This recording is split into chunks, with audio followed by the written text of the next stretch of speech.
Hello, my name's Aaron Sims. I'm a pastor in the Lutheran Church Missouri Synod. I live in Georgia in the United States with my wife and kids. And I'm also the author of this book, On This Rock, What People Really Believed About Jesus Christ in the Early Church and Why It Matters. And I'm here today to spend a few minutes talking about the purpose of this book, what's in it, an introduction, and why I wrote it. So to start with the last question first, the why I wrote it. These days, you come across a lot of people who have doubts about Jesus.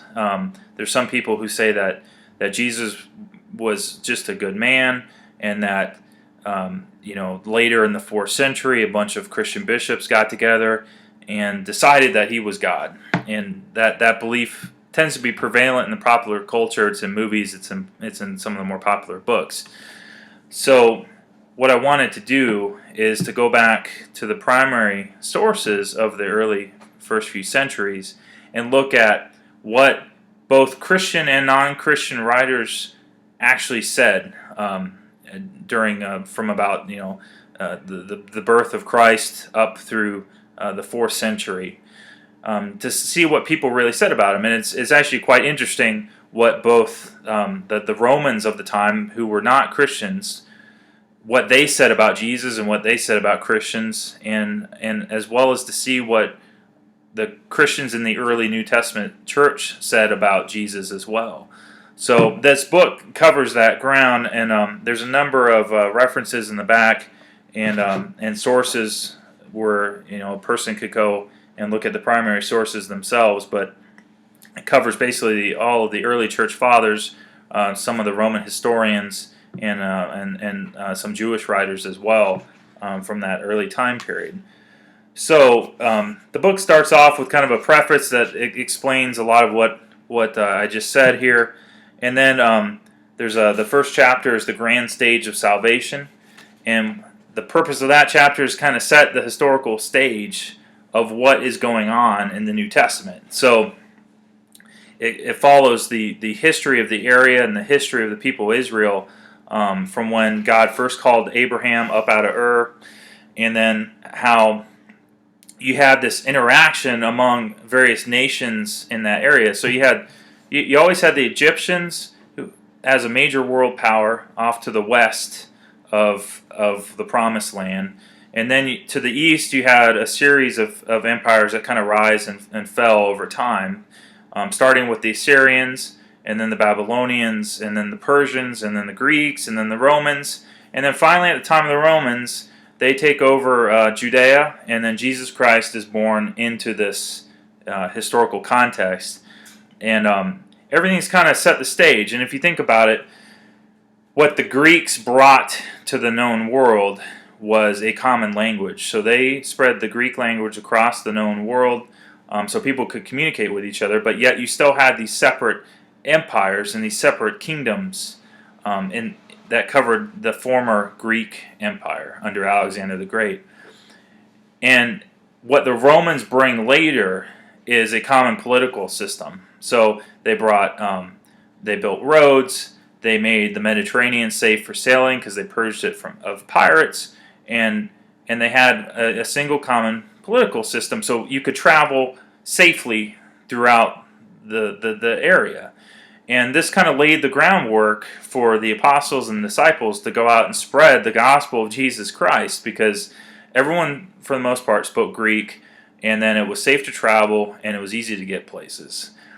So that first chapter kind of sets this stage and talks about the history of the area. And then chapter 2 is the Word made flesh, and it talks about how Jesus Christ came in fulfillment of God's promises in his life, and kind of a summary of the New Testament witness about him.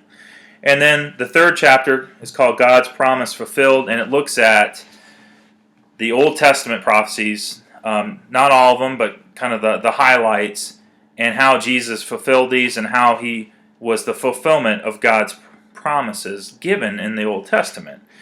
And then there's an excursus called The Great Cloud of Witnesses that talks about the types of people that went out and bore witness to the coming of Jesus Christ. And then chapter 4 is called Rejected by Men, the Testimony of the Opposition.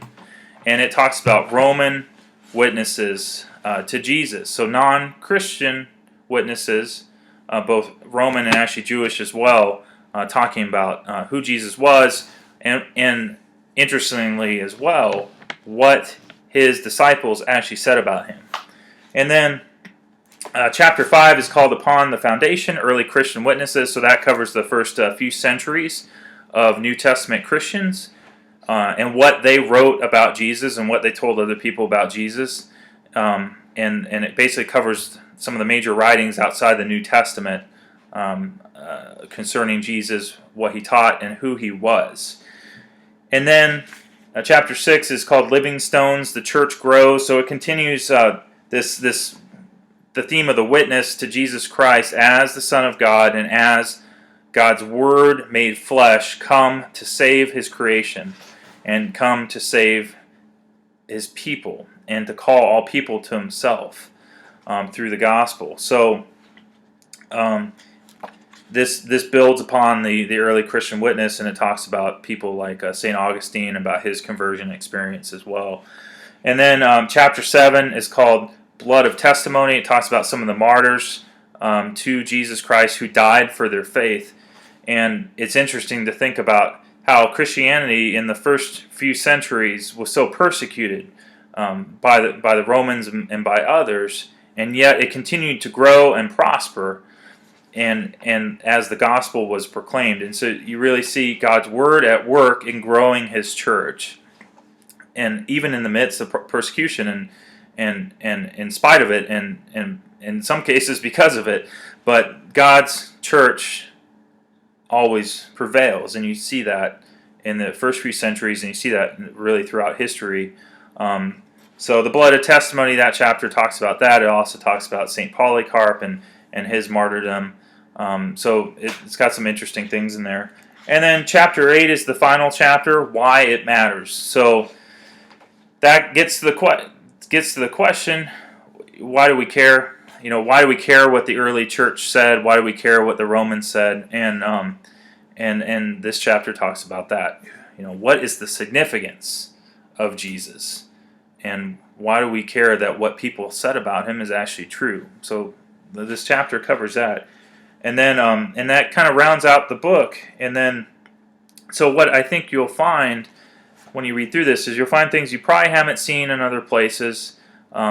This material comes from a number of the early sources in the first few centuries, comes from Christian writers and non-Christian writers, like I mentioned.